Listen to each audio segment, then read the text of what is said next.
안녕하세요. 썰처녀입니다. 구독과 좋아요는 썰처녀에게 큰 힘이 됩니다. 오늘의 사연 시작하겠습니다. 저는 어린 시절 아버지를 일찍 여의었지만 사업을 하신 엄마 덕분에 부유하게 살아갈 수 있었습니다. 대학 졸업 후 다닌 직장에서 만난 남자와 결혼하였고 외동딸인 저에게 엄마는 늘 한없이 베풀어 주시기만 했습니다. 결혼할 때 전셋집을 알아보던 저희 부부에게 제 명의로 아파트를 해주어 남편은 늘 장모님이 최고라고 감사했습니다. 시간이 지날수록 남편은 엄마에게 금전적으로 도움을 많이 요청했고 무슨 말만 하면 장모님께 해달라고 하자며 당연하게 말하더라고요.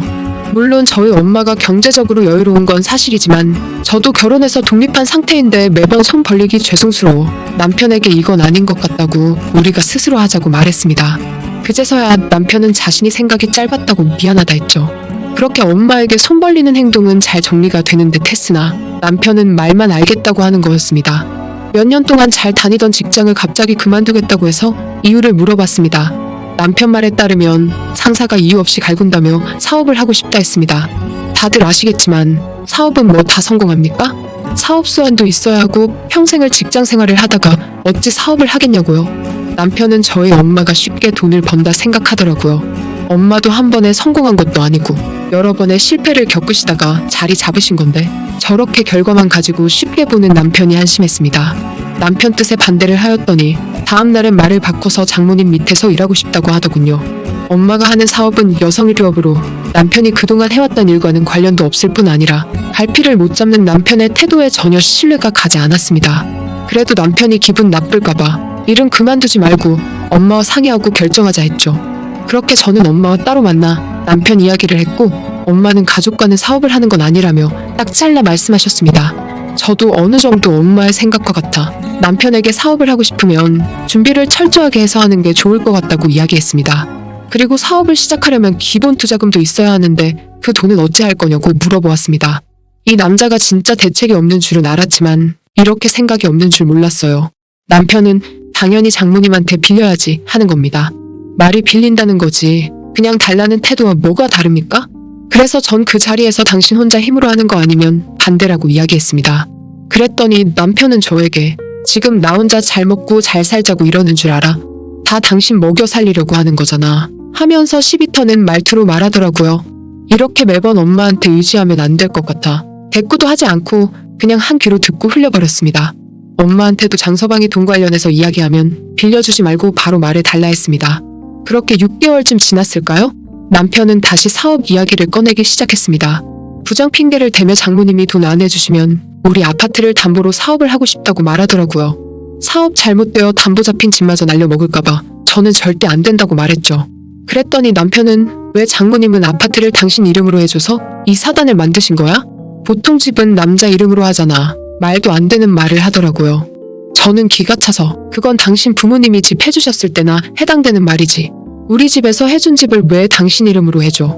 길 가는 사람 붙잡고 물어봐. 당신 하는 말이 맞는지. 하고 냉정하게 말했습니다. 그랬더니 남편은 찍소리도 못하고 자리를 피했습니다.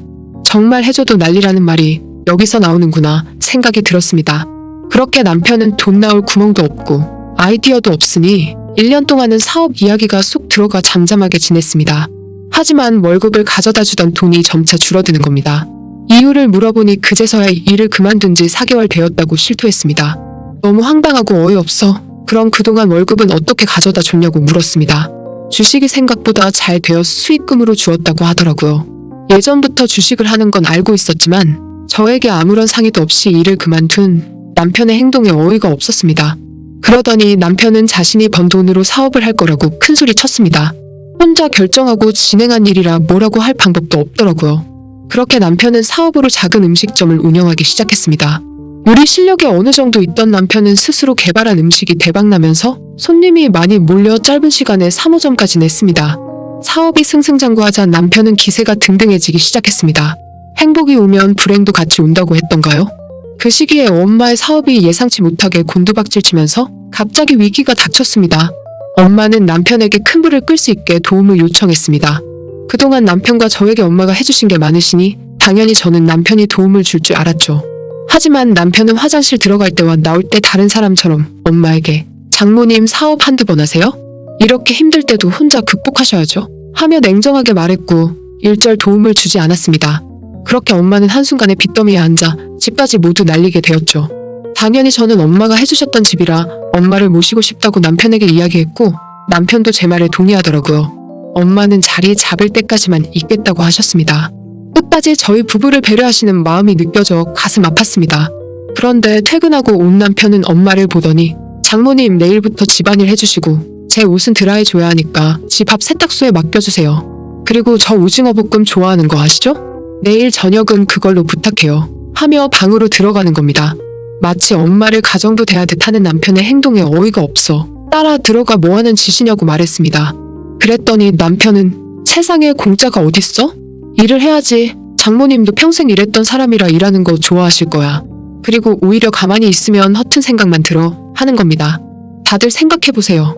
한순간에 사업으로 모든 걸 잃어 심적으로도 힘들 텐데 고생 많으셨다고 위로는 못할 망정 저렇게 부려먹는 사위가 어디 있냐고요. 그건 아닌 것 같다고 말하고 엄마에게 나와 다시 이야기했습니다. 엄마는 장서방 말이 맞지. 가만히 있으면 허튼 생각만 들어.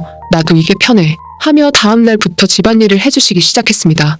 엄마한테 대신 무리하지 말고 할 수 있는 선에서만 하라고 말씀드렸습니다. 하지만 남편의 갑질 아닌 갑질은 날이 갈수록 더해졌고 엄마가 한 요리에 대해 훈수두기 시작했습니다.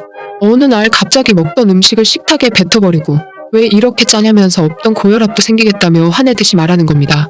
엄마도 놀랐는지 눈물을 글썽거리며 미안하다고 열심 말씀하는 모습을 보니 남편에게 온갖 정이 다 떨어져 나갔습니다. 엄마가 돈 있을 때는 그렇게 알랑방구를 끼웠는데 한순간에 돌변하는 사람인 줄 몰랐거든요. 그날 이후 남편이 또다시 반찬 투정을 하려고 소리를 치려고 하는 순간 저는 반찬들을 남편 얼굴에 다 던져버렸습니다. 너가 어떻게 우리 엄마한테 이럴 수가 있어? 너 돈 좀 번다고 이렇게 대화할 수 있니?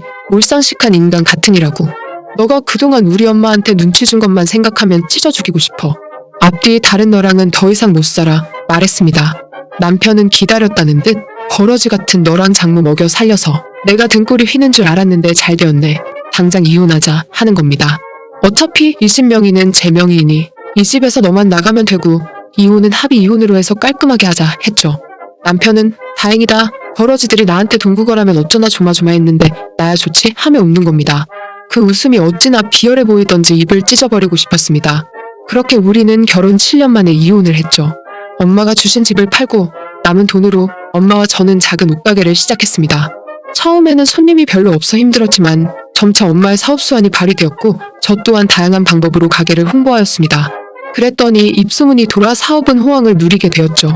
그러던 중 엄마와 같이 사업을 하시던 삼촌과 연락이 닿아 엄마에게 같이 일을 하자고 손을 내미셨고 엄마는 삼촌과 다시 사업을 뛰어들어 재개하였습니다. 그렇게 엄마는 예전처럼 다시 큰돈을 만지게 되었죠.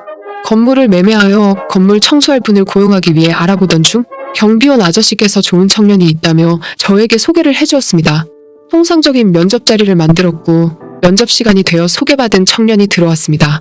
세상에나 문을 열고 들어온 청년은 바로 제 전 남편이었습니다. 전 남편은 저를 보자마자 얼굴이 시뻘개졌고 놀란 저는 가게는 어쩌고? 물어보았습니다.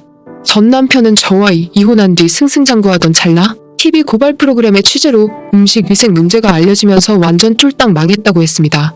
하던 가게들은 모두 접게 되고 빚더미 안게 되었고 돈 되는 일은 다 하고 있다며 건물 청소부로 꼭 본인을 써달라고 하더군요.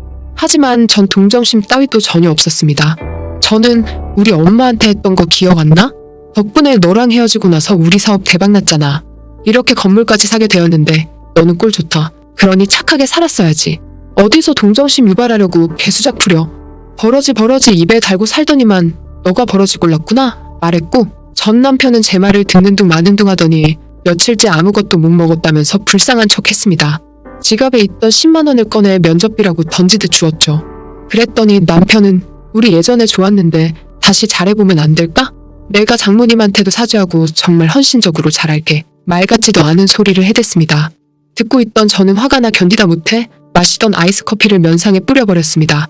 생각 없고 염치 없는 건 알았지만 이 정도일 줄은 몰랐네. 다시는 너 면상 보기도 싫으니까 내 눈앞에 나타나지 마. 버러지야 당장 여기서 나가 소리쳤습니다. 전 남편은 저에게 욕을 하며 떨어진 10만 원을 황급히 주머니에 넣으면서 후다닥 도망갔습니다. 그때 느꼈죠. 인생사는 아무도 모른다는 것을. 언제나 사람은 겸손하게 살아야 하나 봅니다. 오늘의 사연은 여기까지입니다. 긴 사연 끝까지 들어주셔서 감사합니다. 구독과 좋아요는